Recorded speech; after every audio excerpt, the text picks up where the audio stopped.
আমারে যে উহুদের ময়দানে দান দান শহীদ করে রক্তাক্ত করছে, তুমি শোনো নাই?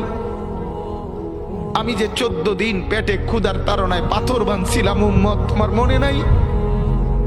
একবারও শুনো নাই আমার ক্ষুধার কষ্ট, আমার পিঠের ব্যথা, আমার দাঁতের ব্যথা, আমার কাঁধে 2টা কড়া ঢুকে গেছে উম্মত।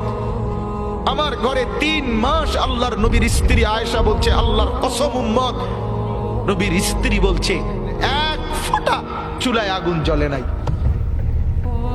নওজোয়ান আপনারা বলেন বাপ, আজকে যাদের 1 বছর 6 মাস 2 বছর কোনদিন ফজরের নামাজ পড়েন না, দিনের পর দিন রাতের পর রাত যায়, এভাবেই 6 মাস, এভাবেই 1 বছর, এভাবেই 2 বছর, আপনি জানেনও না ফজরের ওয়াক্ত হয় কখন, ফজরের জামাত হয় কখন। মেরে মুহতারাম, আমার ভাই, আমার বন্ধু, বলো